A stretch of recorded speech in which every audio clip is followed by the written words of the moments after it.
அதாவது ஒருத்தர் கை கால் வலி கை கால் வலி மூட்டு வலி ஒரு 4-5 வருஷமா கை கால் வலி கை கால் வலி மூட்டு வலி. அப்புறம் ம். அவங்களுக்கு வகுப்பு எடுத்து அப்புறம் முடிச்சேன். சரி இப்ப ஏதாவது ஒரு அவரு பிறைநிதழ் நல்லா தான் சொல்லுங்க. இருக்கிறேன்னு ஒரு பதில் வந்திருக்கு, அவ்வளவுதான். ஆ, ஆ, சரிங்க ஐயா. நான் நானும் வந்து பேசினேன் ஐயா, நல்லா தான் இருக்கு. அது ஒண்ணும் இல்லை. இப்ப அவரு எத்தனை தோசை 3 தோசை கொடுத்தீங்களா 2 தோசை கொடுத்தாரா? கொடுத்தீங்களா? 2 தான் கொடுத்தாங்க ஐயா. ஆமா. அந்த 2 தோசையே ஒரே முட்டா சாப்பிட்டாரா இல்ல பிரிச்சு சாப்பிட்டாரா? பிரிச்சு தான் வச்சுக்கிறாரு. ஏன்னா மறுபடியும் வரும்பொழுது ஒரு 4 மணிக்கு வரப்ப அதை சாப்பிட்டு வர சொல்லிருங்க. ஆ, அவ்வளவுதான். அப்ப இங்க என்னாச்சு? எப்படி இருந்தாலும் ஒரு மணிக்கு சாப்பிட்டு போறா. 12:30 மணி தான், 5 மணி நேரம் பிடிச்சி சாப்பிட்டுக்கிறாரு. அப்புறம் என்ன? அது ஏங்க, எவ்வளவு பெரிய நோயா இருந்தாலுமே ஒரு ஏற்கனவே நம்ம மீண்டும் நாம பேசலாம். அது வந்து உண்ணான் நோன்பை முடிக்கின்ற பொழுது அவர் என்ன மாதிரி உணவு பழக்கம் இருந்தார், அவர் வயது என்ன, அவர் அசைவ பழக்கமா, அவர் வேற நம்ம அதை விட அவர் போதை பழக்கம், அப்புறம் வந்து மாமிச பழக்கம் எல்லாமே இருக்கிறது. அது வந்து அப்ப என்ன பண்ணோம்னா நீண்ட நாளுக்கு அவர் ஒன்று பட்டினி போடக்கூடாதுங்கிறதான் விஷயமே. அந்த காலம் இதெல்லாம் வயது காலம் பருவம் இதெல்லாம். அப்போ அதனாலதான் நம்ம என்ன பண்ணோம்னா 3 மணி நேரம் 5 மணி நேரத்துக்கு மேல நம்ம என்ன பண்ணணும், முடிச்சிடறோம். உணவு சாப்பிட்டு முடிச்சு விடுறோம். அந்த 5 மணி நேரம் இவங்க ஒழுங்கா 5 மணி நேரம் அப்படிங்கிறது ஒரு சாதாரண விஷயம்தான். நம்ம நீண்ட கால பயிற்சி பண்ண நீண்ட கால வந்து உணவை தவிர்க்க போறது இல்லை. ரெண்டாவது ஏன்னா அந்த 5 மணி ஏன்னா இவங்க கிரானிக் டிசீஸ் சக்கரை நோயினாவே என்ன தெரியுமா அர்த்தம்? சக்கரை நோயினாவே பொதுவாக கிரானிக் டிசீஸ், அதாவது தீர்க்க முடியாத கொடூர நோயின்னு இருக்கு. சக்கரை நோய் இவருக்கு நேத்து வரல, முந்தானத்து வரல, 6 மாசம் வரல. அவர் வந்து உடம்பை கெடுத்து வச்சு இன்னைக்கு காட்டி இருக்குது. 58 வருஷமா கெடுத்து வச்சதை காட்டுது. என்னது?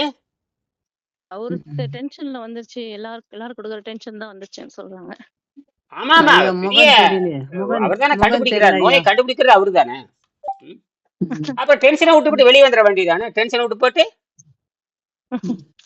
நான் கேட்டேன், நீங்க நல்லா சம்பாரிச்சிட்டீங்களான்ட்டாரு. அப்புறம் வெளியே வந்துருங்க அப்படின்ட்டு. என்னது? அதெல்லாம் சொல்லியாச்சு. அதெல்லாம் ஒண்ணும் இல்லைங்க, அதெல்லாம் மனக்குழப்பம். அப்படின்னா பிச்சைக்காரனுக்கு சக்கரை நோய் வருது, அவர் என்ன டென்ஷன்? அவன் நல்ல ஊடு ஊட இறந்தாரு தின்னுட்டே இருக்கிறான். அவன் குஷ்டரோகத்தை காலையில புண்ணாயி அழுகி போய் கிடக்குறான். அவனுக்கு எந்த கவலையும் இல்லை. எப்படி இருந்தாலும் கையா இருந்தாலும் பிச்சை போட்டுறாங்க ஹோட்டல் கடையில. தின்னு போட்டு காலை அழுகி போய் கிடக்குறான். அவனுக்கு என்ன கவலை? யோகிகளுக்கு தான் கவலையே இல்லை. ஏன்னா அவன் அது யோக முறையை நோக்கி தான் அவர் போறாரு. அதனால இந்த 5 மணி நேரம் கழிச்சு மறுபடியும் 5 மணி நேரம் கழிச்சு அதை சாப்பிட்டு வந்தா முடிஞ்சு போச்சு. அப்புறம் பசி இல்லைன்னா வாயில எதுவும் போடக்கூடாது. பசி இல்லைன்னா வந்து அல்சர் வந்துடாதா எனக்கு அப்படின்னு கேட்டாரு. சரி, அல்சர் வந்துடாது, சரி ஒத்துக்கிறேன். அதுக்குதான் நீர் பயிற்சி கொடுக்குற மாதிரி. எப்படி அல்சர் வரும்? அதுதான் நானும் எக்ஸ்பிளைன் பண்ணேன். அதுக்குதான் எனக்கு சரியா சரி அல்சர் அல்சர் வந்தவன் உணவு திருட்டு தான் இருக்க, ஏன் நல்லா ஆகல? அல்சர் வந்தவன் உணவு திருட்டு தான் இருக்கிறான், அவனுக்கே நோய் நல்லா ஆகல. அல்சர் வந்தவன் புற்றுநோயாலே மாறிட்டே இறக்குறான். சரி, அப்ப அல்சர் வர அளவுக்கு நீ தின்னு இருக்கிற. என்னது? அல்சர் வந்துட்டாவே நொறுங்க தின்றுதான் அர்த்தம். என்னது? அந்த சவ்வு கிளியர் அளவுக்கு. எந்த சவ்வு தெரியுமா? இறப்பிக்கு மேல ஒரு சளி சவ்வு இருக்கும். என்ன சவ்வு? ஒரு சளி சவ்வு. அதை சொல்லி முடிக்கிறேன் பாருங்க. அதுக்கு பேரு ஹெலிகாப்டர் பைலேரி. அது பேரு ஹெலிகோ பாக்டீரியான்னு பேருங்க. ஹெலிகோ பாக்டீரியா. அதை அவன் பதிவு பண்ற, அவருக்கு அனுப்பலாம். ஹெலிகோ பாக்டீரியாவை கண்டுபிடிச்சு நோபல் பரிசா வாங்கினாரு. எதுக்கு? நீ அது மறைஞ்சு கிடக்கும். திங்க பல கோடி ஆண்டா இருக்கிற மறைஞ்சது மேல வந்து குடலை ஓட்ட பண்ணிட்டு போய் இறப்பையும் ஓட்ட பண்ணிடுற. அதாவது இறப்பிக்கும் உணவுக்கும் நடுவுல ஒரு சளி சவ்வு இருக்கு. அது பேர் மியூக்கஸ்ன்னு பேரு. இயற்கையாக இருக்கிற சளி. அதை வந்து இந்த ஹைட்ரோகுளோரிக் பசி வரும் பொழுது ஒரு இரும்பை போட்டீங்கன்னா இரும்பவே கரைச்சிடும். என்னது? ஆனால் குடலை ஏன் கரைக்கிறது இல்ல?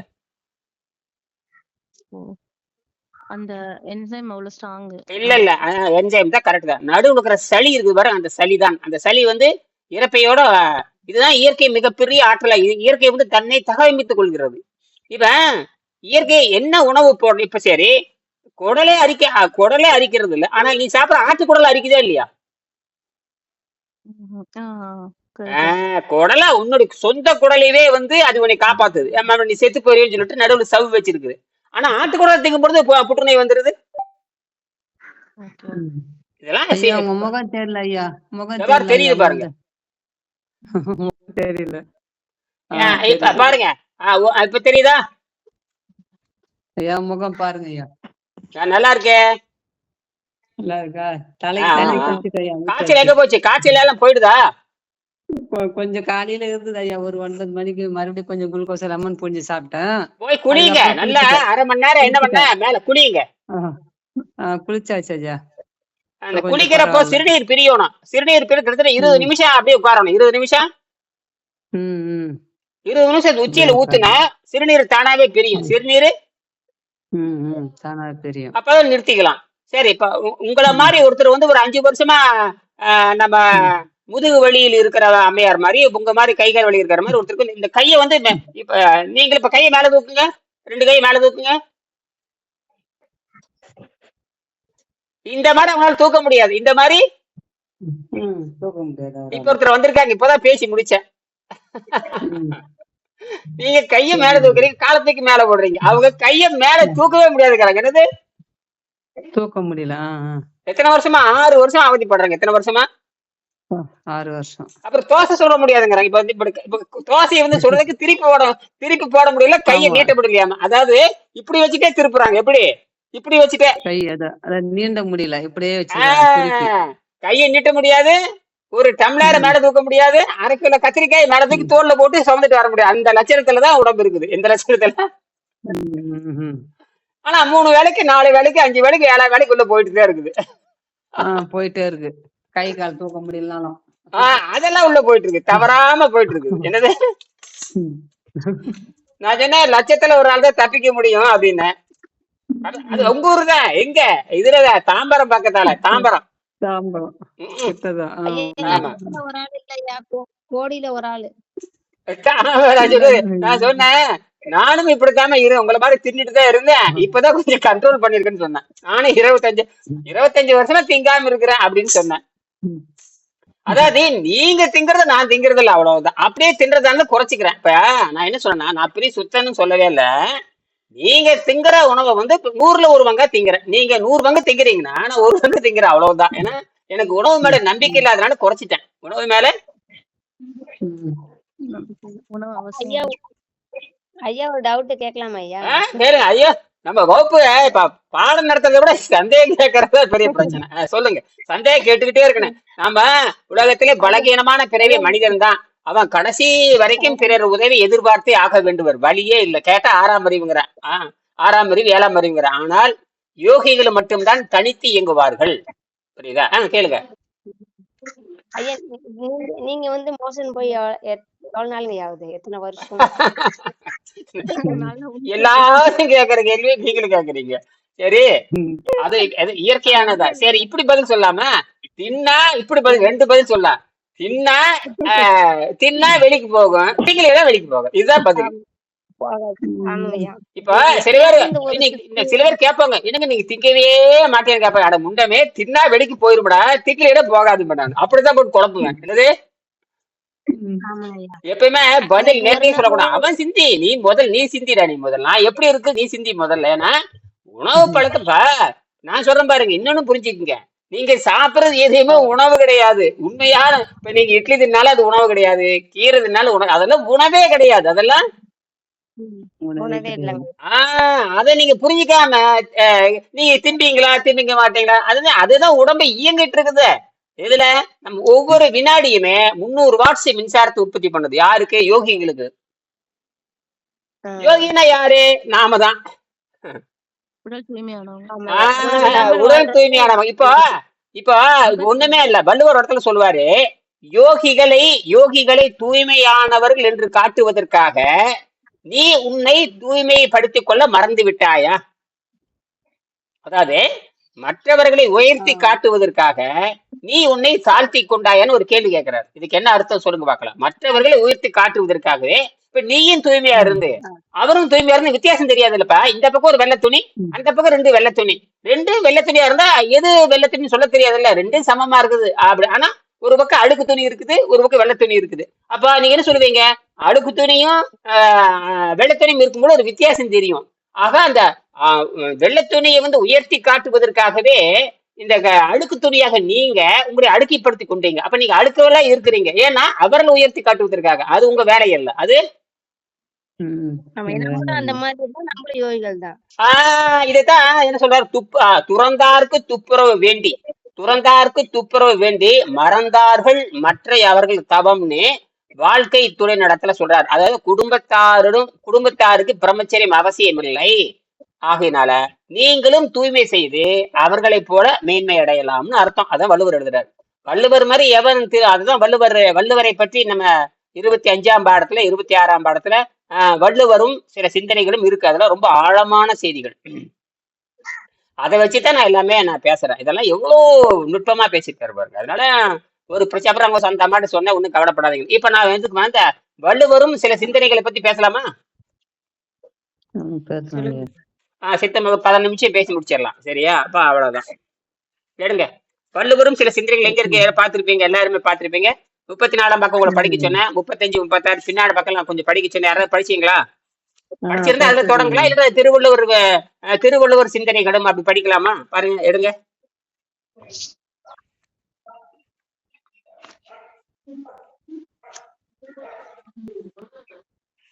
அப்புறம் முதியோர் உள்ளம் இருக்கு, நிறைய இருக்கு. முதியோர் உள்ளம்,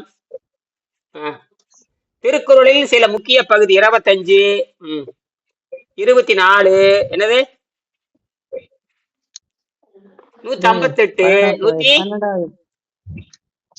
127 திருக்குறள் விளக்கம் 157 120 நிறைய இருக்கு. 155 155 அப்புறம் 152 22 23 24 25 எல்லாமே திருக்குறளை பத்தி சில சிந்தனைகள் தான். சரி, 22வது பாடம் 152 எடுங்க. அதுல இருந்து இன்னைக்கு பூரா அதை படிங்க. அதுதான் இந்த 22 23 24 திருக்குறள். அதுதான் அற்புதமானது. இதெல்லாம் வள்ளுவர் அதை வரிசைப்படுத்தி இருப்பாரு. அதாவது வெங்கடேசன் ஒரு மிகப்பெரிய திட்டமிட்டு மக்களை முன்னேற்றுவதற்காகவே சொந்த ஆராய்ச்சி பண்ணி இந்த வரிசையில படிச்சா புரியும். இந்த வரிசையில படிச்சா திருவள்ளுவர் அப்படிதான் எழுதுவாரு.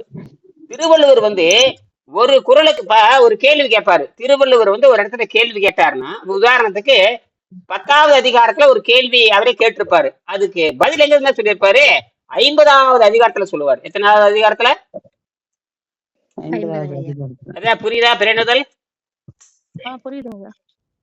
ஆக இங்க பாருங்க, 27வது அதிகாரத்துல சொல்றாரு தவம் எப்படி செய்யுதுன்னு சொல்லிட்டு 95வது அதிகாரத்துல பதில் சொல்லுவாரு. இது யாருக்குமே புரியாது. யாருக்குமே நீங்க கேள்வி கேட்ட அடுத்தது பதில் வரணும் இல்ல? அப்ப கேள்வி, அதுக்கப்புறம் பதில், அப்புறம் கேள்வி, 1வது கேள்வி பதில், 2வது கேள்வி கீழே பதில், அப்படி இங்க இருக்காது. ஏன்னா அதுதான் வள்ளுவர் என்னவனா, ஆராய்ச்சியாளர்களுக்கும் சுய சிந்தனையாளர்களுக்கும் சுய மூளை உள்ளவனுக்கும் வழிகாட்டில் உள்ளவனுக்கும் 7ஆம் அறிவு எட்டி பிடிக்கிறவனுக்கு மட்டும்தான் புரிய வேண்டும் என்பதற்காக மிக நுட்பமா கையாண்டிருக்காரு. எல்லா முட்டாளுகளும் வரக்கூடாதுங்க, அறிவாளிகள் மட்டும்தான் வரணும்னு அவர் நோக்கம். என்னது? அறிவாளிகள் மட்டும்தான் வரணும். முட்டாளுக்கு நீ எம்பிபிஎஸ் டாக்டர் போய்க்க வேண்டியது தானே? எம்பிபிஎஸ் டாக்டர் எப்ப ஒரு நோயை தீர்க்க முடியாதுன்னு சொல்றோம்னா அவங்க எப்படி நீங்க வைத்தியத்துக்கு போறீங்க? வேர்ல்டு ஹெல்த் ஆர்கனைசேஷன் எல்லாம் தெரியும். அமெரிக்காவிலேயே ஜெனீவால எங்கேயே இருக்கு. அது எங்கேயே இருந்துட்டு போட்டு நமக்கு அவ என்ன சொல்றான்னா, சக்கரை நோய்க்கு மருந்து இல்லை. அந்த மாதிரி 51 நோய்களுக்கு மருந்து இல்லைன்ட்டா. எத்தனை? அப்புறம் எதுக்கு நீங்க ஆஸ்பத்திரி வச்சு நடத்திட்டு இருக்கிறீங்கன்னு நான் கேக்குறேன். எதுக்கு தெரியுமா? கேஷுவாலிட்டி. வெளியே காயம் ஏற்பட்டால், வெளியே எது காயம் ஏற்பட்டால் அதுக்குத்தான் அலோபதி மருத்துவம். இதுக்கு நல்லா புரியுதா? திருப்பி சொல்லுங்க. வெளியில காயத்துக்கு மட்டும்தான் அலோபதி. அதுக்கு பேர் கேஷுவாலிட்டி வாங்க. ஆஸ்பத்திரிக்கு போனீங்கன்னா அவசர சிகிச்சை பிரிவுன்னு போட்டிருப்பான். அங்க சக்கரை நோயாளிக்கு மருத்துவம் கிடையாது. அடிபட்டு வரம்பரு அவனுக்கு தான். என்னது? அடிபட்டு வர்றவன், மருந்து குடிச்சிட்டு சாக போறவன், பாம்பு குத்துனவன், புடி கடிச்சவன், கரடி தாக்கினவன், யானை மிதிச்சு பாதியோட தப்பிச்சவன், புடி தாக்கி பாதியோட உற வர்றவன், கத்தி குத்து வாங்கிட்டு வந்தவன், குடலை கிழிஞ்சு தொங்குறவன், பைக்ல அடிச்சு மண்டை டனாரு கிழிஞ்சவன், அவன் தான் அங்க போயிட்டு இருப்பான்.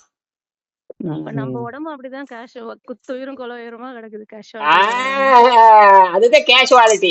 ஆக அதை நான் ஒத்துக்கிறேன். அதாவது உடனடியே தெப்பு போட்டு அங்கங்க ஸ்டிச் பண்ணி ரத்தம் ஓடிக்கிட்டே இருக்கு. அவன் சொல்லுவான் பொழைச்சா பொழைக்கும், போடா போ. அவன் சொல்லும் பொழுது சொல்லுவான் ரொம்ப அடிபட்டு இருக்குதுங்க. சாப்பிடாத இருந்தா அல்சர் வராதா ஐயா? சாப்பிடாத இருந்தா அல்சர் வராதா? அது நீங்க நீர் பயிற்சி கொடுக்குறீங்களா? நீர் பயிற்சி சாப்பிட்டுருக்கீங்களா? நீர் பயிற்சி அதுக்குதான் நீர் பயிற்சி. அந்த அல்சர் வராம இருக்கிறதுக்கு நீரை எப்பொழுதுமே சிறிதளவு மருந்து மாதிரி உள்ள வச்சுட்டே இருக்கும். அது உள்ள இருந்ததுன்னா எவல்யூஷன் ப்ராப்பர்ட்டில இருக்கிற அந்த பிரச்சனை வந்து முதல்ல தீர்த்து கட்டிடும். முதல்ல எதை தீர்வு? அந்த அல்சர்ங்கிற பிரச்சனை முதல்ல வேட்டு வச்சிடும். என்னது முதல் பிரச்சனை? உலகத்துல முதல் பிரச்சனை அல்சர் பிரச்சனை தான். அல்சர் என்ன தெரியுங்களா? அல்சர் தான் கேன்சர் அர்த்தம். அல்சர் தான் கேன்சர். அல்சர் தான் கேன்சர். நல்லா புரிஞ்சுக்கங்க. அல்சர் தான் கேன்சர். அது பேரு அல்சர்னாவே புற்றுநோய் வரப்போகுதுன்னு அர்த்தம். என்னது? அதுக்கு பேரு gastric ulcer. Gastric ulcer convert ஆயிருந்தா கேஸ்ட்ரிக் கேன்சரா மாறிடும். நீங்க தின்னு தின்னு தின்னு தின்னு சக்கர நோயை உண்டாக்கி இருக்கீங்க. அந்த சக்கர நோய் தான் உங்களுக்கு புற்றுநோய் வர வேண்டியது தப்பிச்சிட்டீங்க. என்னது? புற்றுநோய் வர வேண்டியது நீங்க தப்பிச்சிட்டீங்க. அதனாலதான் இதெல்லாம் சிந்தனை பண்ணி தான் எப்பொழுதுமே 50 மில்லி தண்ணி வயிற்றுல இருந்துகிட்டே இருக்கணும். எப்பொழுதுமே எப்ப விடுதலை அடைய நினைக்கிறீங்களோ, மொத்த நோய் எப்ப தீருதோ, நீங்க 10 வருஷம் செய்வீங்களா அதெல்லாம் எனக்கு தெரியாது. நீங்க வந்து நோய் எதிர்க்குன்னு ஆரம்பிச்சுட்ட முதல்ல நோய் நீங்க சாப்பிடறதுல உங்க சொந்த விஷயம். நீங்க என்ன வேணா உணவு இருந்துக்கலாம், அதெல்லாம் பீடி குடிக்கலாம், சீது, இதெல்லாம் போதை பழக்கங்கள். இதற்கு உணவே போதைன்னு சொல்லும் பொழுது இது என்ன பெரிய விஷயம்? நீங்க சாப்பிடறது ஒரு அரசாங்கமே விக்குது, அப்புறம் நீங்க வாங்கி குடிக்காம என்ன செய்வீங்க? அரசாங்கம் சிகரெட் இருக்குது, அரசாங்கம் சாராய கடை தெரிஞ்சு, எல்லாமே அரசாங்கம் தானே பண்ணுது. எல்லாம் பண்ணி இருக்குது. இயற்கை மருத்துவம் தான் உலகத்துல இருக்குது. யாரும் இயற்கை மருத்துவம் போறது இல்ல. அப்புறம் நூலகம் லைப்ரரி திறந்து இருக்குது, அங்க போகாம சாராய கடைக்கு போயிட்டு இருக்கிறீங்க. இதெல்லாம் அரசாங்க நூலகம் லைப்ரரியும் திறந்து வச்சிருக்குது, ஒரு பக்கம் சாராய கடையும் திறந்து வச்சிருக்குது, ஒரு பக்கம் சிகரெட்டும் வித்துட்டு இருக்குது. எல்லாம் அரசாங்கத்துக்கு சட்டத்துக்கு உட்பட்டு தான் நடந்துட்டு இருக்குது. அது நாம ஒண்ணும் பண்ண முடியும். நீங்க தான் மாறிக்கணும். என்னது? அரசாங்க சாராயத்தை இவ்வளவு பேசிட்டு அரசாங்கம் எந்த உலகத்துல எல்லா நாட்டிலயும் மதுக்கடை இருக்குது. எல்லா நாட்டிலயும் மதுக்கடை இருக்கு. அரபு நாட்டுல மதுக்கடை இருக்கு, தெரியுமா உங்களுக்கு? அரபு நாடுகள்ல சாராய மதுக்கடை வச்சிருக்காங்க. அரபு நாட்டிலேயே மதுக்கடை இருக்கு. அரபு நாட்டிலேயே காந்தி பிறந்த நாட்டுல மதுக்கடை இருக்குது. காந்தி பிறந்த நாட்டுல குஜராத்ல. அப்புறம் என்ன, அவரே சாராயத்தை ஒழிக்கணும் அவரே கத்தினாரு. சாராயத்தை ஒழிக்கணும். அப்புறம் அரசாங்கம் தானே சாராயம் விக்குது. நீங்க சாராயம் வித்தா புடிச்சுக்குவான், அரசாங்கம் சாராயம் வித்தா பிடிக்க மாட்டான். என்ன சட்டம்? என்னையா? நீங்க சாராயம் காய்ச்சதா புடிச்சுக்குவான், அரசாங்கம் சாராயம் காய்ச்சி வச்சா பிடிக்காது. இதெல்லாம் ஒண்ணும் பண்ண முடியாது. சரியா? அதனால இந்த முதல்ல அந்த அல்சரை கண்ட்ரோல் பண்றதுக்கு தான் அது கொடுத்தது. அல்சருங்கிற வேற ஒண்ணும் இல்ல, வயிற்றுல சுரக்கிற ஜீரண நீர் தான் அல்சர். என்னது? வயிற்றுல சுரக்கிற ஜீரண நீர், அது பேரு கேஸ்ட்ரிக். அது பேரு கேஸ்ட்ரிக் ஜூஸ் பேரு. என்னது? Gastric juice. அப்படின்னா அந்த பசிங்கிற அந்த கொடூர நோய் தான் அது காரணமே. அதுக்குதான் கேஸ்ட்ரிக் ஜூஸ்னு பேரு. அதுக்கு பேரு ஹெலிகாப்டர் பைலேரிம்பாங்க. அது ஹெலிகாப்டர் பாக்டீரியா, ஹெலிகாப்டர் பாக்டீரி அல்லது ஹெலிகாப்டர் பைலேரிம்பாங்க. இந்த ஹெலிகாப்டர் பைலேரி ஆரம்பத்துல இருக்காது. எப்ப ஜீரணீருக்கு நீங்க வேலை கொடுத்துட்டே இருக்கிறீங்களோ, அது கோடிக்கணக்கான ஆண்டுகளாக நீங்க கடல்ல இருந்து மாறி மனிதனா மாறிங்கிறீங்க பாருங்க, பல கோடி ஆண்டா. அது பல கோடி ஆண்டுகளை ரத்தத்துல மறைஞ்சு மறைஞ்சு மறைஞ்சு மறைஞ்சு நேரம் இதுல வந்து பூந்துக்குது, உங்க உடம்புல பூந்துரும். எப்ப அது வேலை செய்யும் தெரியுமா? தொடர்ந்து தின்னுக்கிட்டே இருந்தீங்கன்னா டபக்குன்னு அந்த பைலோரி மேல இருந்துச்சு. 100 கோடி ஆண்டா மறைஞ்சு இருந்திருக்கிறத நீங்க என்ன பண்றீங்க? சில உணவு பழக்கத்தின் காரணமாக, மனம் விருப்பத்தின் காரணமாக தின்னு உங்க உடம்பு கெடுத்துக்கிறீங்க. அப்பதான் டபக்குன்னு மேல இருந்திருப்பாரு. அது வரைக்கும் எம்ஆர்எஸ் ஸ்கேன்ல தெரியாது, சிடி ஸ்கேன்ல தெரியாது. எப்ப மறைஞ்சிருப்பாரு? பல கோடி ஆண்டாக கண்ணுக்கு தெரியாத அணுவாக. எம்ஆர்எஸ் ஸ்கேனுக்கு தெரியாது, சிடி எதுக்கும் தெரியாது. அப்படி போட்டு உங்களுக்கு கொள்ள எடுக்கும். புரியுதா? இதுதான் இயற்கை. ஆக இயற்கையினுடைய நோக்கத்தை புரிஞ்சுக்கிட்டு இறப்பைக்கு வேலை கொடுத்தீங்கன்னா தப்பிப்பீங்க. இல்லாட்டா அல்சர் வந்து போய் சேர வேண்டியதுதான். என்னது? நோய் வந்து சாகிறது யாரும் தடை செய்யவே முடியாது. நோய் இல்லாம வாழ்றது யாரும் தடை செய்ய முடியாது. நோய் வந்து சாகிறது யாரும் தடை செய்ய முடியாது. ஆமா, நாம என்ன சொல்றோம்? நீங்க என்ன சொல்றாங்க? சம்பாதிக்கிறதே தின்னுட்டு சாப்பிடுறதுக்கு தான். அப்படிதான் சொல்றாங்க எல்லாரும். என்னது? இந்த 3 வருஷம் வயிற்றுக்கு தானே இந்த அலைச்சல் அலையறோம் அப்படிங்கிறாங்க. அதுவும் சொல்லுவானுங்க. இருக்கிற வரைக்கும் இருப்போம், தின்னு போட்டு சாவுங்க. யாரு வேண்டாங்கிறாங்க? அப்புறம் ஏன் வைத்தியம் பாக்குறீங்க? திங்க வரைக்கும் தின்னு போட்டு சாவோன்னு முடிவெடுக்கு. அப்புறம் எதுக்கு வைத்தியத்துக்கு போறீங்க? எங்க பரிந்துதல் வயிற்றுல இருந்துங்களா அப்படியே அந்த அல்சர் இதுல இருந்து தப்பிச்சுக்கலாம் இல்லைங்களா? ஆமா, நான் முதல்ல உங்களுக்கு வைத்தியமே அல்சருக்கு தான் வைத்தியமே. உங்களுக்கு அல்சருக்கு தான் வைத்தியம் கொடுக்குறேன். யாருக்கு? நீங்க சொல்லக்கூடிய ஆளுக்கு ஐயா பன்னீர்செல்வத்துக்கு என்ன தெரியுமா, முதல் அல்சர் வராம இருக்கிறதுக்கு தான் டெக்னிக்கலா அடிச்சு விட்டேன். என்னது, தண்ணி குடிச்சிட்டே இருக்கணும். கரெக்டான தண்ணீர் தூய அளவுல தண்ணி தான் கரெக்டான இருந்தானே, டீ குடிக்கணும். காபிக்கு எல்லாம் போகக்கூடாது. என்னது, டீ காபி கூட அல்சர் வரும். தண்ணியில டீ தண்ணி காபி குடிச்சாலும் வெறும் அல்சர் வரும். டீ குடிக்கணும் பூரா அல்சர் வரும். இப்ப நீங்க பாருங்க, எவன் டீ காபி குடிக்கணும் அவனுக்கு பூரா அல்சர் இருக்கும். எவன் சாராயம் குடிக்கணும் அவனுக்கு பூரா அல்சர் வரும். என்னது, ஓகே. சாராயம் குடிக்கிறவன், டீ காபி குடிக்கிறவன், பிரியாணி திங்கிறவன், இறைச்சி திங்கிறவன், சிகரெட், ஏங்க ஐன்ஸ்டீன் மிகப்பெரிய அறிவாளி, அந்த ஆளு அல்சர்ல செத்து போனான். என்னது, உலக புகழ்பெற்ற ஐன்ஸ்டீன், அவருக்கு லிவர் ஃபேட்டி லிவர் வந்துருச்சு, நாசமா போச்சு. லிவரும் வந்துருச்சு, பெப்டிக் அல்சர் வந்துருச்சு, பெப்டிக் கேன்சர் வந்துருச்சு, அப்புறம் வந்து ஃபேட்டி லிவர், கல்லீரல் கெட்டு போய் கடைசியில் அவர் சொல்றாரு, எதுமா சொல்றாரு, நான் நீ சாக போறேன்ட்டாரு சொல்றாரு. அந்த பேட்டியை படிச்சு பார்த்தேன். அவர் அந்த ஜெர்மன்ல சாக போறதுக்கு முன்னாண்ட ஜெர்மன் புகழ் வாய்ந்த அந்த பத்திரிகையில பேட்டி கொடுக்காரு. எனக்கு நேரம் நெருங்கி விட்டது அப்படிங்கிறாரு. என்னது, நேரம் நெருங்கி விட்டது. அப்படியே எழுதுறாரு. எனக்கு இந்த அவர் என்ன சொல்றாரு, இந்த மருந்து மாத்திரை சாப்பிட்டு சாப்பிட்டு சாப்பிட்டு வாழ்க்கையை வெறுத்து விட்டேன்னு எழுதுறாரு. என்னது, அந்த ஸ்டேட்மெண்ட் அப்புறமேல எடுத்து உங்களுக்கு படிச்சு காட்டுற மாதிரி கண்ணீர் வரும். உலக புகழ்பெற்ற விஞ்ஞானி தன்னுடைய சொந்த நோயை குணப்படுத்த தெரியாமல் அறிவை பயன்படுத்த தெரியல. என்னது, அறிவை பயன்படுத்த தெரியாமல் உலக புகழ்பெற்ற இந்த விஞ்ஞானி கடைசியில இழிவாக இறந்து போனார். எப்படி, தெளிவாக. அவர் சொல்றாரு, என்னோட அறிவிருந்தும் நான் என்னுடைய நோயை தீர்க்க முடியலைங்கிறார். அறிவிருந்தும் நோயை தீர்க்க முடியவில்லை. அறிவு இருந்தா தானே நோய் தீர்க்கும். அதே நோய் தீர்க்கிறதே முதல் அறிவு. நோயை தீர்க்கிறதா நீங்க கண்டுபிடிச்சதெல்லாம் பெருசா ஒண்ணுங்க. என்னத்தை கண்டுபிடிச்சு உலகம் மாறிடுதா?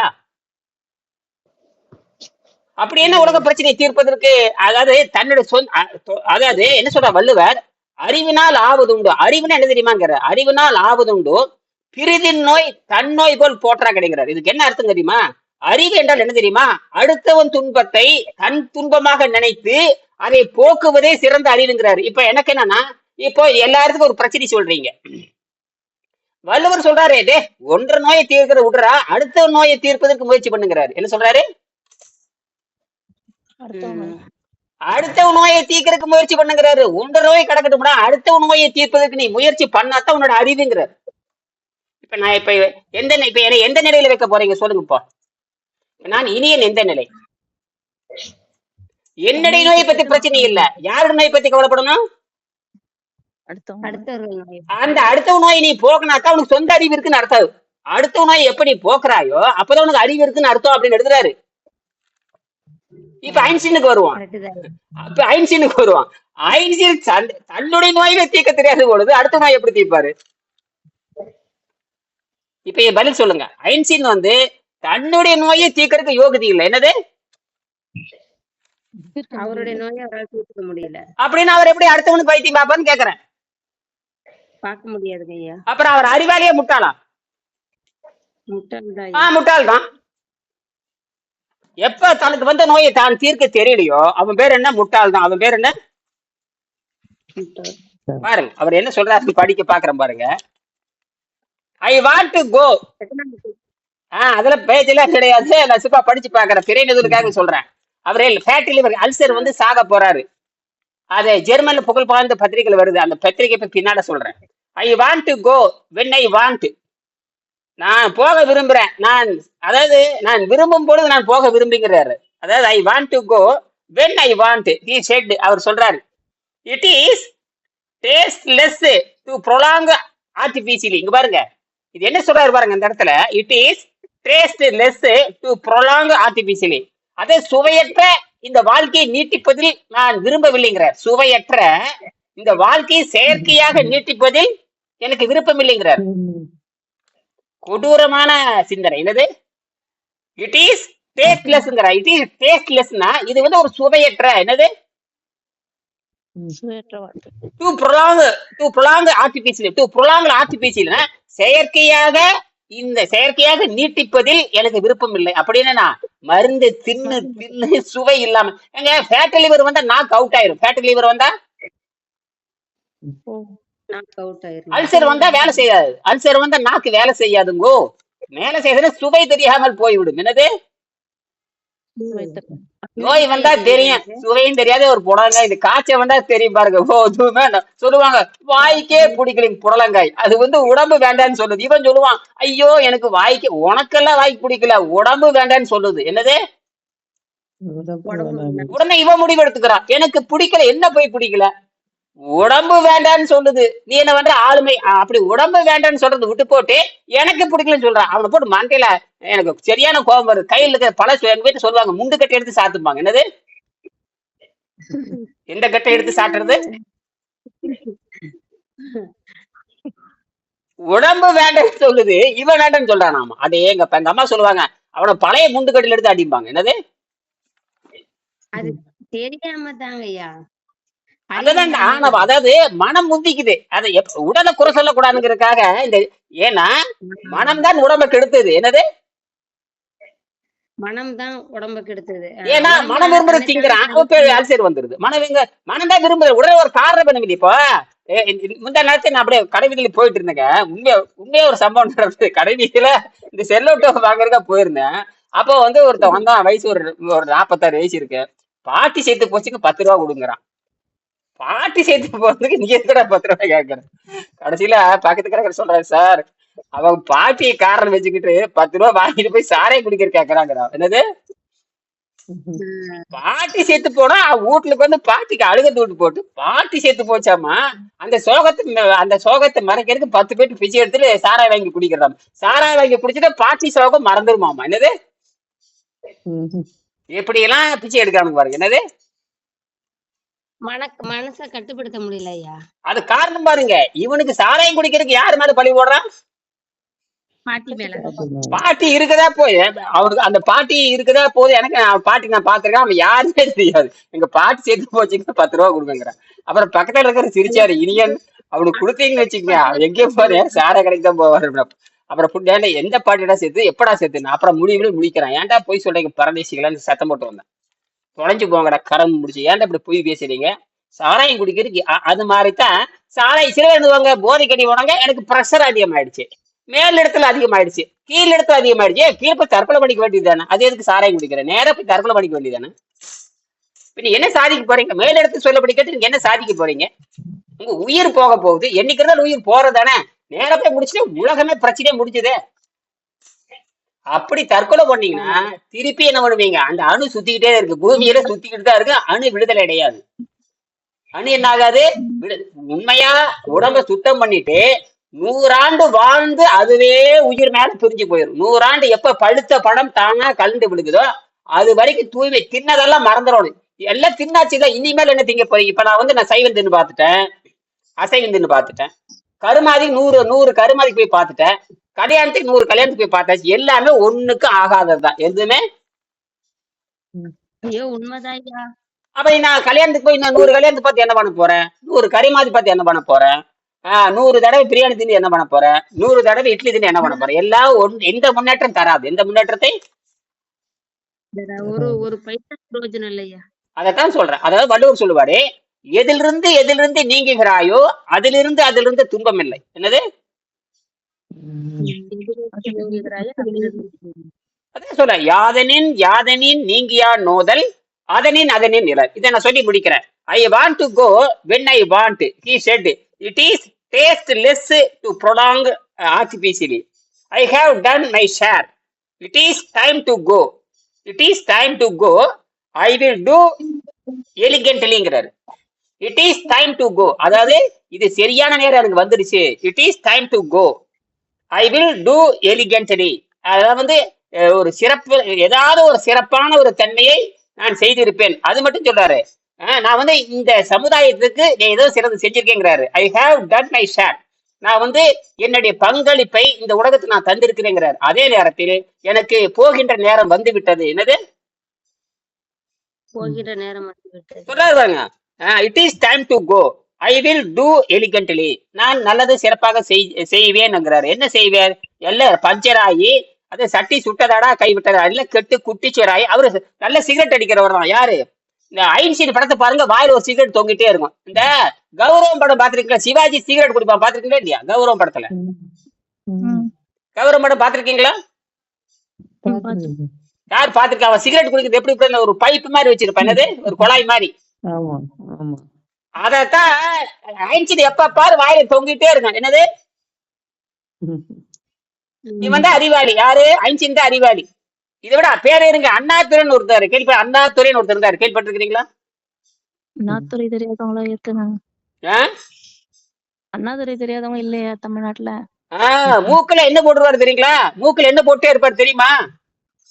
இப்பதான் பொடி தெரியுது. போடுவாங்க. பொடி போட்டு போட்டு புற்றுநோய் வந்து செத்தாரு, என்னது பொடி இவர்தான் பேரறிவாளர், என்னது பேரறிவாளர் அண்ணா. அவர்தான் புற்றுநோய். மூக்குல பொடி போறது அறிவுள்ள தன்மையான்னு கேக்குறேன். மூக்குல காத்து போலாம், மூக்குல பொடி போலாமா? இப்படி எல்லாம் கேள்வி கேட்டோம்னா பஞ்சர் தான் அவங்க, என்னது நானும் அறிஞரனா படிச்சிருக்கிறேன், அறிஞரனா பத்தி கேள்வி கேட்டுக்கிறேன். சரி, இன்னொருத்தர் இருக்காரு புரட்சிக்காரர் பகுத்தறிவு வளைஞ்சுட்டு, அவரு இறைச்சி தின்னே கிட்னி ஃபெயிலியர் ஆயிடுச்சு, என்னது யாருங்க? இயற்கை இறைச்சி பிரியாணி நொறுங்க திம்பாரு, தின்னே கிட்னி ஃபெயிலியர் ஆகி போச்சு. அவர் அப்படி கையில மூத்திர செடி தூக்கிட்டே திரிஞ்சிட்டு இருந்தாரு, என்னது அந்த காலத்துல சிறுநீரகத்துக்கு வைத்தியமே கிடையாது, அப்படி ஒண்ணுக்கு போயிட்டே இருக்க, கையில மூத்திரம் திட்டி சுத்திட்டே எடுத்துட்டு போயிட்டே இருந்தாரு. அவரும் 96 வயசு உயிர் வாழ்ந்து மண்டை போட்டார். காரணம் பிரியாணிக்கு அடிமை, என்னது அறிவு வேறங்க, ஆரோக்கியம் வேறங்க. அறிவு வேற, ஆனால் திருவள்ளுவர் சொல்லுவாரு, என்ன சொல்லுவாரு? அறிவுடையார் எல்லாம் உடையார். அறிவுடையார் எல்லாம் உடையார் என்ன அர்த்தம் தெரியுமா? சொல்லுங்க. அறிவுடையார் எல்லாம் உடையார். அப்போ உடல் சம்பந்தமான, மனம் சம்பந்தமான, ஆன்மா சம்பந்தமான அனைத்தும் அவனுக்கு இருக்கணும், என்னது அந்த உடல் ஏற்படுகின்ற சிக்கலை, மனதில் ஏற்படுகின்ற சிக்கலை ஆன்மாவில், அந்த ஆன்மான வேற ஒரு அளவும் கிடையாது, விண்வெளியோடு தொடர்பு வைத்து ஆன்மான்னு எழுதி அர்த்தம். உண்மையில ஆன்மான்னு எழுதி அர்த்தம் அகன்று இருக்கிற பெரியமான்னு அர்த்தம். அகன்று இருக்கிற பெரியமா, அகன்று இருக்கிற பெரியமா, கடைசியில அகன்மா, அகன்மா அப்படின்னு சுருங்கி ஆன்மாவா மாறிடுது. சமஸ்கிருதத்துல ஆன்மாவா மாறிடுது. தமிழ்ல அகன்று இருக்கிற ஆன்மானா அகன்று இருக்கிற வெட்டவெளின்னு அர்த்தம், என்னது அகன்ற வெட்டவெளிதான். நீங்க சின்ன வெட்டவெளி, அது பெரிய வெட்டவெளி. அதத்தான் குதமை சுத்தர் சொல்லுவாரு, வெட்டவெளி தன்னை மெய்யின்று இருப்போருக்கு, வெட்டவெளி தன்னை மெய்யின்று இருப்போருக்கு பட்டயம் எதிர்கடி குதம்பாயின்னு. வெட்டவெளிதான உண்மை, வெட்டவெளியில எதுவும் இல்லாததுங்கிறார், அதுதான் உடம்புங்கிறார். அதுதான் நீங்க என்ன பண்ணிக்கிறீங்க? இந்த வெள்ளைக்காரன் பாடத்தை படிச்சுக்கிட்டு, அவனுக்கு குமாஸ்தா வேலையை பார்த்துக்கிட்டு, யாருக்கு? வெள்ளைக்காரன் பாடத்தை படிச்சுக்கிட்டு, குமாஸ்தா நீங்க என்ன பேருக்குதான் பெரிய பட்டமே தவிர எல்லாரும் குமாஸ்தா வேலை பாக்குறவன் தான், என்னது சம்பளம் வாங்குறவன் தானே. எவனுமே சுயதொழில் பண்ண மாட்டான். சுயதொழில் பண்ற யாருக்கும் பயப்படாத, போட்டு வாங்குவாங்க. சுயதொழில் பண்ற, என்னது சுயதொழில் பண்றதுனால யார பத்தி கவலைப்பட தேவையில்லை. யார பத்தி மருந்து வைக்கணும் அவசியம் இல்ல, இலைக்கு வைக்கணும் அவசியம் இல்ல, மாத்திரை வைக்கணும் அவசியம் இல்ல. பச்சை தண்ணி குடிக்கிறாங்கிறான், என்னது பச்சை தண்ணி குடிக்கிறா வேவிச்ச காய் தின்றாங்கிறான். வேற இதுல என்ன கிட்ட வைத்தியம்? பச்சை தண்ணி வேவிச்ச காயின்னு தின்னா நோய் நல்லா போகுது, உலகத்துக்கே தெரியும். ஆனா யாரும் செய்ய மாட்டாங்க. யாரு தெரியலங்க ஐயா, தெரியாமதான் நிறைய பேர் செய்யாம இருக்காங்க. அததான் சொல்ற, ஒண்ணும் இல்ல, ஒழுங்கா பச்சை தண்ணி குடிக்கணும். இப்ப ஜெயலலிதாவுக்கு என்னமோ ஆகி போச்சு, அது என்னன்னு நமக்கு தெரியாது, விழுந்துட்டாங்கிறாங்க. போறப்ப ரிப்போர்ட் சொல்றாங்க நீர்ச்சத்து குறைஞ்சு போச்சுன்னு தூக்கிட்டு போறாங்கன்னாங்க. சரி, அது ஓரளவுக்கு உண்மைதான். நோய் வந்துட்டாவே உங்களுக்கு நீர்ச்சத்து குறைஞ்சு போச்சுன்னு அர்த்தம், என்னது சரி, இவ்வளவு பெரிய பணக்காரருக்கு எப்படிங்க நீர்ச்சத்து குறைஞ்சது? அவன் நினைச்சானா காவிரி யாரும் வீட்டுக்குள்ள பாயும். அப்படி காவிரி யாரே வீட்டு 10,000 வளைச்சு போட தெரியும் உங்களுக்கு, ஒழுங்கா தண்ணி குடிக்க தெரியாதான்னு கேக்குறேன். ஒழுங்கா 10,000 திருடி கொள்ளையடிச்சு நீ இந்தியாவிலேயே உச்ச நீதிமன்றத்தால் தண்டிக்கப்பட்ட, கேவலமா தண்டிக்கப்பட்ட நீ உன்ற சொத்தெல்லாம் பறிமுதல் பண்ணி கப்பம் கட்ட சொல்லிட்டாங்க. எவனும் ஒரு அங்க இருக்க ஒரு நாத்தை கூட புடுங்க முடியாது, அந்த அளவுக்கு ஹெவியா போட்டு மாட்டி விட்டாச்சு. நீ எவனும் தப்பிக்க முடியாது. உனக்கு குழந்தையும் கிடையாது, குட்டியும் கிடையாது, ஒரு இளவும் கிடையாது. நீ அனாதையா செத்து போன. ஆனா எப்படி செத்து போன? நீர் செத்து பற்றாக்குறையா செத்து போனான்னு ரிப்போர்ட் வருதுன்னா, அப்ப ஒரு நீரை கூட குடிக்க தெரியாது நீ, அப்புறம் எப்படி நீ இந்த நாட்டை காப்பாத்திருப்ப? எப்படி நீ அம்மா உணவுன்னு சொல்ற? அம்மா உணவு இருக்கிற நீ ஒரு உணவு எப்படி சாப்பிட தெரியல? நீரே ஒரு உணவாக சாப்பிட தெரியல, காற்றே ஒரு உணவா சாப்பிட தெரியல, அப்புறம் நீர் சத்து குறைஞ்சு போச்சு சொன்ன கேவலமா இல்ல?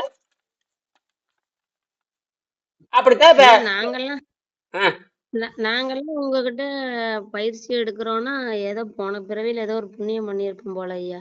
அது தேடல் தான். அது தேடல். நீங்க சூழ்ச்சி அது என்ன, நான் சொல்றது சூழ்ச்சி கிடையாது, நீங்க பண்ற முயற்சி தான். வர சொல்லி முடிக்கிறேன். ஆக ம். என்னுடைய நேரம் முடிந்து விட்டது. ஐ வில் கோ, அதாவது it is time to go, I will do elegantly அப்படிங்கிறாரு. அந்த எலிகென்ட்லி என்னன்னு நமக்கு பொருள் புரியல. ஆனால் நான் இந்த சமுதாயத்திற்கு ஏதோ பங்கை செய்திருக்கிறேன் அவர் சொல்றாரு. ஐ ஹாவ் டன் மை ஷேர். என்னுடைய பங்களிப்பை நான் செய்திருக்கிறேன். எதற்கு? சமுதாயத்தை. அதுதான் அவர் இந்த ஆஹ், ஈர்ப்பு விஷயம்னா இதுதான். ஈர்ப்பு விஷயம்னா அது வளைந்து இருக்குதுன்னாரு. ஒரு நெட்டு மாதிரி மிகப்பெரிய ஒரு வலை இருக்குது, ஒரு பெரிய வலை. அந்த வளையத்துக்கு நடுவுல ஒரு குண்டு வச்சீங்கன்னா அந்த மொத்த வளையும் வளையுதுல, அந்த மாதிரி விண்வெளியே வளையுதுன்னாரு.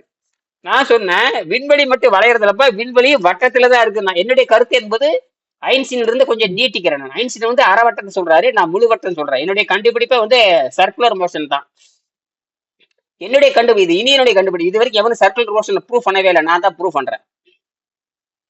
சர்க்குலர் மோஷன் தியரி வந்து நான் அந்த பேடன்ட்ல அதெல்லாம் வருது, எல்லாம் நிறைய வருது. இதெல்லாம் சர்க்குலர் மோஷன், லைனியர் மோஷன் எல்லாம் வருது, குவாண்டம் பிசிக்ஸ்ல வருது. அவர் வந்து கிளாசிக்கல், அவரு ஐன்ஸ்டீன் சிந்தனை என்பதே அறகுறையானது, அது கிளாசிக்கல்ல நின்று போகுது. நான் சொல்றது குவாண்டம் இன்ஜினியரிங். குவாண்டம்ங்கிறது முழுநிலை, அதாவது வட்டம், முழு வட்டம். அதாவது நேர்கோடு வந்து வட்டமா முடியணும். நேர்கோடு வந்து என்னவா முடியணும்? அது அந்த ஆ போட்டு பழகினே தெரியும். இப்ப யாரு ஆவே யாருன்னு போட தெரியாது. ஆ என்பது புள்ளி, வட்டம், நேர்கோடு, இந்த மூணையும் அடிப்படையா வைத்துக்கொண்டு தமிழர்களால் உருவாக்கப்பட்டதுதான் அது. இதுதான் மிகப்பெரிய கண்டுபிடிப்பு. அதுல வந்து புள்ளி வரும், ஒரு வட்டம் வரும், ஒரு நேர்கோடு வரும். கிட்டத்தட்ட பார்த்தீங்கன்னா ஆணு போட்டு பழகினா மட்டும் பலவிதமான பரிணாம வளர்ச்சி பெற்றது அந்த அதுல அனைத்து அறிவியலும் அதுல வந்துடும். இதுதான் வள்ளலார் வந்து உலகத்திலேயே சிறந்த முடின்னு சொன்னாரு. சரி, இப்ப அந்த 22ஆம் பாடத்தை படிச்சுட்டு நிறைவு செய்யலாம். ரொம்ப நேரம் ஆகி போச்சு. ஆக அல்சர் வராம இருக்கணும் அப்படின்னாவே அந்த நீரை வந்து சிறிதளவு மருந்து மாதிரி அருந்த வேண்டும். புரியுதுங்களா? அப்புறம் அருந்திட்டு ஒரு 5 நேரம் கழிச்சு நீங்க எதை வேணா தின்னுக்கலாம், ஒன்றும் பிரச்சனை இல்லை. 5 மணி நேரம் அந்த நீரை சிறிதளவு, அது நிறைய குடிக்க கூடாது. நிறைய குடிச்சா தேவையில்லாம சிறுநீர் போகும், தேவையில்லாம ரத்த அழுத்தம், தேவையில்லாம சிறுநீருக்கு தேவையில்லாத வேலை, அப்படிலாம் பண்ணக்கூடாது. அந்த சிறிதளவு தான் மருந்து. அந்த சிறிதளவு மருந்து அள்ளிட்டே போனோம்னா நீங்க உணவு பழக்கத்தை தள்ளி போடலாம். எல்லா வகையான பழக்கத்தையுமே, அதாவது உணவு பழக்கம் நீங்க எல்லாமே வந்து உடம்பை கெடுக்கிற பழக்கம் தான். ஒரு பழம் சாப்பிட்டா கூட தேவையில்லாம சாப்பிட்டீங்கன்னா அது கெடுக்கத்தான் செய்யும். என்னது? அப்படி புரிஞ்சுக்கணும். அதாவது இந்த உடம்பு வந்து எதையும் எதிர்பார்க்காத அந்த சூன்யத்துக்கு வரணும். எதுக்கு வரணும்? எதையும் எதிர்பார்க்க. ஏன்னா உங்களுக்கு ஜீரணீர் நிறுத்தி பழகிட்டாவ எதையும் எதிர்பார்க்க கூடாது. எதையும். சரி, இந்த 22ஆம் பாடத்துக்கு ஒரே ஒரு வரி சொல்லிட்டு அப்புறம் இதை பத்தி நாம விரிவா வந்து நாம வந்து இரவு பேசலாம். சரியா? 22ஆம் பாடத்துல ஒரு 2 வரி மட்டும் படிக்கிறேன். பக்கம் 152. மனித வாழ்வின் குறிக்கோள் என்ன? வையத்து வாழ்வாங்கு வாழ்பவன் வானொலியின் தெய்வத்தில் வைக்கப்படும். வாழ்க்கையின் குறிக்கோள் தான் என்ன? வையத்துள் வாழ்வாங்கு வாழ்பவன், அதாவது முறையாக வாழ தெரிஞ்சவன் தான் தெய்வமாக மதிக்கப்படுவான். என்னது? அதான் வாழ்வு. அது அப்படி அப்படின்னா எப்படி வாழ்வது? அந்த வையத்துள் வாழ்வாங்கு வாழ்வது என்றால் எப்படி? அது கீழே பதில் சொல்றாரு. தவம் செய்வார் தம் கருமம் செய்வார், மற்றெல்லாம் அவம் செய்வார் ஆசையில் பட்டு. இந்த தவம் செய்வம் தான் தன்னுடைய கருமம் செய்வா, மற்றவங்க ஆசையின் காரணமாகத்தான் எல்லா வேலையும் பண்ணிட்டு இருக்கிறேன். என்னது? ஆசைன்னா எப்படி வேணா வச்சுக்கலாம். ஆசையின் காரணமாகத்தான் நன்மைக்கு எதிரான வேலை செய்யறது, ஆசையின் காரணமாக திங்கிறது, ஆசையின் காரணமாக பணம் சம்பாதிக்கிறது, எல்லாம் ஆசைதான். எல்லாமே 1 லட்சம் ரூபாய் இருந்தாலும் பத்த மாட்டேங்க. ஒருத்தன் பிச்சை எடுக்கிறவனுக்கு 100 ரூபாய் கிடைச்சா போதுங்கிறான். மாசமாக சம்பளம் வாங்குறான், 2 லட்சம் சம்பளம் வாங்கிட்டு கிம்பளம் தனியா ஒரு 5 லட்சம் வேணுங்கிறான். என்னது? இவன் 6 ரூபாயில வாழ்க்கையை முடிக்கிறான். சில 2 லட்சம் வாங்கி கூட பத்தலைங்கிறான். எத்தனை லட்சம்?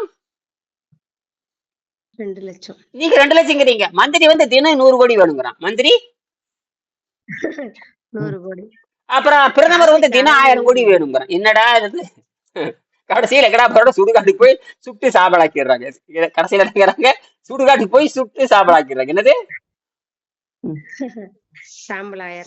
ஜெயலலிதா 1000 ஏக்கரை கோடனால திருடிட்டு போனா, கடைசியில சுட்டு சாம்பலாக்கியாச்சு. புதைச்சாச்சு மாவன, அங்கே புதைச்சா மேலேயே வரக்கூடாது, காங்கிரீட் போட்டு ஸ்லாப் போட்டு கருங்கல் பாறை போட்டு ஒரே அமுக்கு, தப்பிச்சு வரக்கூடாதுங்கிற ஒரே அமுக்கு அமுக்கியாச்சு. என்ன பண்ணா நம்ம தப்பிக்க முடியாது. புரியுதா? இயற்கை நோக்கத்தை புரிந்து கொள்ளுங்கள். எவ்வளவு கேவலமான சாவுன்னு பாருங்க. என்னது? பண்ற தப்பெல்லாம் நினைச்சு பாருங்க. எவ்வளவு கொடுமை பண்ணிட்டு போயிருக்கு இந்த நாட்டை, சீரழிச்சிருக்கிறான். லஞ்சத்துல உலகத்திலே தலை சிறந்த லஞ்சம் வாங்குறத திட்டமிட்டு லஞ்சம் வாங்கி மக்கள் பணத்தை கொள்ளையடிச்சவ இந்தியாவுல டாப் யாருன்னு கேட்டீங்க, கிரிமினல் யாருன்னு கேட்டீங்கன்னா அந்த ஜெயலலிதா கிரிமினல். சரி. ஆஹ் தவம் செய்வார் தவம் செய்வார் தம் கர்மம் செய்வார், மற்றெல்லாம் அவம் செய்வார் ஆசையில் பட்டு. தவம் எப்படி செய்வது? உற்றநோய் நோன்றல் உயிருக்கு ஊர்கன் செய்யாமை அற்றே தவத்திற்கு அதோட நிறுத்திக்கிறேன். அப்ப தவம்னே எப்ப மேல சொன்னா வையத்து வாழ்வாங்க வாழ்வது எப்படி? தவம் செய்வார் தம் கர்மம் செய்வார், மற்றெல்லாம் அவன் செய்வார் ஆசையில் பட்டு. தவம் எப்படி செய்வது? உற்றநோய் நோன்றல் உயிருக்கு ஊர்கன் செய்யாம அற்றே தவம். சரி, உற்றநோயை எப்படி, உற்றநோய் என்ற பசியை எப்படி வெல்வது? மருந்தென வேண்டாம் அதுக்கு அல்சரை வெல்றது. மருந்தென வேண்டாம் யாக்கைக்கு அருந்தியது அற்றது போட்டு. அருந்தியது அற்றதுன்னு சொன்னா நீர் தான். இப்ப நான் காப்பி குடிச்சேன், அது அற்று போகாது. ஏன்னா அதுல இருக்கிற விஷத்தை செலுத்திட்டு தான் போகும். விஷத்தை செலுத்திட்டாவே உடம்பு ரிப்பேர் பார்க்கறது நிறுத்திடும். என்னது? நிறுத்திட்டு அந்த மருந்தை எடுக்கிறத பார்க்கும். இந்த மருந்தை எடுத்து அதை வெளியெடுக்கிற முயற்சி பண்ணும். நீ என்ன பண்ற? மருந்து எடுக்கிறதுக்குள்ள மறுபடியும் என்ன பண்ற? உள்ள உணவை போட்டு விட்டுற. மறுபடியும் என்ன பண்ற? என்னடா மறுபடியும் இது பழுது பார்க்கறதுக்குள்ள மீண்டும் மருந்து வந்துருச்சு, மீண்டும் உணவு வந்துருச்சு. உடனே அந்த உணவை பிரிச்சு அதை சுத்தம் பண்ணி அதை வெளியனுப்புறதுக்குள்ள மறுபடியும் உணவு போட்டுற. அப்போ மொத்தமா என்ன பண்ணுது? உன்னை நோயை குணப்படுத்த விட்டு போட்டு நோயை அதிகமாக்குவது. அதுவே அந்த அந்த நோயை அதிகமாக்குவதிலேயே அந்த உடம்பு மாறிடும். மாவனை நீ தொடர்ந்து போட்டு இருக்கிற மாவனை போடுறவனுக்கு புற்றுநோய்னு போட்டு விட்டுரு. என்னது? போடுறவனுக்கு புற்றுநோய். என்னது? புற்றுநோய். போடுறா புற்றுநோய். அதை கண்டுதானே அப்படி நட்டுங்கிறீங்க. உலகமா நட்டுங்குது பாருங்க. புற்றுநோய் கண்டா நடுங்கிறான். அதே ஒருத்தர் ஃபாஸ்டிங் போட்டாரு பாருங்க, 30 நாள் ஃபாஸ்டிங் போட்டேன். இந்தியாவே ஒரு ஆடு ஆடு கீழே கடைசியில எல்லா மந்திரி ஓடி சொல்றதை கேட்கறப்ப கையெழுத்து போட்டு கொடுத்தானுங்க. கேவலமா ஒரு 30 நாள் பட்னி இருந்ததுக்கு பிரதமர் பார்லிமெண்ட் வரைக்கும் ஆடி போயிடுச்சு. எல்லாரும் ஆஸ்பத்திரி குடியாண்டானுங்க. என்னப்பா சொல்லப்பா? எதுவும் இல்லை, இவனுக்குதான். அப்போ அந்த தவம்னா ஜீரண நீரை நிறுத்தி பழகுது. அந்த ஜீரண நீரை நிறுத்தி பழகிட்டாவே உங்கள் உடம்பு என்ன ஆகுதுன்னு கேட்டீங்கன்னா எல்லா வகையான சிறப்பு தன்மையும் பெறுவதற்கான தகுதியாக மாறிவிடும். இதுதான் இந்த செய்தி. ஆகையினால இந்த ஜீரண நீர் நிறுத்துவது, அந்த பசிதாகத்தை கட்டுப்படுத்துவது, அந்த ஹெலிகாப்டர் பைலேரி. இந்த ஹெலிகாப்டர் பைலேரி ரொம்ப டேஞ்சரஸ். இந்த ஹெலிகோ பைலேரின்னு சொல்லுவாங்க, அல்லது ஹெலிகாப்டர் பைலேரின்னு சொல்லுவாங்க. அது உடனே தெரியாது. அது கோடிக்கணக்கான ஆண்டுகளாக ரத்தத்தில் மறைந்திருக்கும். என்னது? பெரிய சொல்லுங்க. கோடிக்கணக்கான ஆண்டுகளாக எதுல மறைஞ்சிட்டு இருக்கும்? ஹெலிகோ பைலேரி அப்படின்னு போட்டு பாருங்க. அதெல்லாம் இருக்கட்டும். அந்த கிருமி அப்ப தெரியாது. எப்ப ரத்தத்துல மறைஞ்சு வாழும். ரத்தத்துல யாருனாலும் கண்டுபிடிக்க முடியாது. என்ஆர்எஸ்கெல்லாம் என்ன தெரியுமா? நோயெல்லாம் கண்டுபிடிச்சு சொல்லாது. இந்த கட்டி இருக்குது, நீளமா இருக்குது, அகலமா இருக்குன்னு சொல்லுமே தவிர அடுத்த வருஷம் வர நோய் இப்ப சொல்லுமான்னு கேக்குறேன். அடுத்த வருஷம் வர நோய் இப்ப சொல்லுமா? சொல்லாது இல்ல. சரி, சக்கரநோய் வர்றது ஒரு வருஷத்துக்கு முன்னாடி சொல்லிருமா? உடம்பு சொல்லுது இல்ல, நிறைய பிரச்சனை. அதை விட்டுருங்க. எம்ஆர்ஐஸ்கே சொல்லுமான்னு கேக்குறேன். எம்ஆர்ஐ சொல்லாது. எம்ஆர்ஐ ஒண்ணுமே சொல்லாது. அப்புறம் அதை நம்புறீங்களே எவ்வளவு முட்டாள்னு பாருங்க. என்னது? புரியுதா? நாளைக்கு வர்ற நோயை இப்பவே தெரிஞ்சுக்கிறவங்க அறிவாளி. நாளைக்கு வர்ற நோயை அப்படித்தான் எல்லாரும். அதுதான் வள்ளுவர் சொல்லுவாரு, நாளைக்கு வர்ற நோயை இப்பவே அறிந்து எவன் தடுத்து கொள்றானோ அவன் தான் அறிவாளி, அவன் தான் உயிர் வாழ்றதுக்கு சமம், இல்லைன்னா செத்தவனுக்கு சமம்ங்கிறாரு. அதை சொல்லி முடிக்க போறேன். அதாவது ஒத்தது அறிவான் உயிர் வாழ்வான், மற்றெல்லாம் செத்தாருன்னு வைக்கப்படுங்கிறாரு. ஒத்தது அறிவான் எது தனக்கு ஒத்துக்கொள்கிறதோ. இப்ப உங்களுக்கு பயிற்சி கொடுக்குறேன், அது உங்களுக்கு ஒத்துக்கொள்ளுது இல்லையா? அதை நீ பின்பற்றணும். இது ஒத்துக்கொள்ளுதல்ல பயிற்சி. ஒத்தது அறிவான் உயிர் வாழ்வான். எது ஒத்துக்கொள்கிறதோ, எது உங்க உடம்பை ஏற்றுக்கொள்கிறதோ, எது உங்களுக்கு நன்மை தருகிறதோ அதுதான் உயிர் வாழ்வதற்கு அர்த்தம். மற்றெல்லாம் செத்தாருள் வைக்கப்படும். மற்றவெல்லாம் செத்து போனவங்க சமம் எழுதுறாரு. ஆகா, எந்த பயிற்சி உங்களுக்கு நன்மை தருகிறதோ அதை ஏற்றுக்கொண்டு அது ஒழுங்கா செய்ய வேண்டும். இல்லைன்னா நீ செத்து போனவனுக்கு சமம்னு கேவலமா பதிவு பண்ணியிருக்காரு. ஆகையினால நீங்க செத்து போக தயாரா அல்லது ஒத்ததை ஏற்றுக்கொள்கிறா என்பதை நம்ம 7:30 மணிக்கு பேசுவோம். நன்றி, வணக்கம்.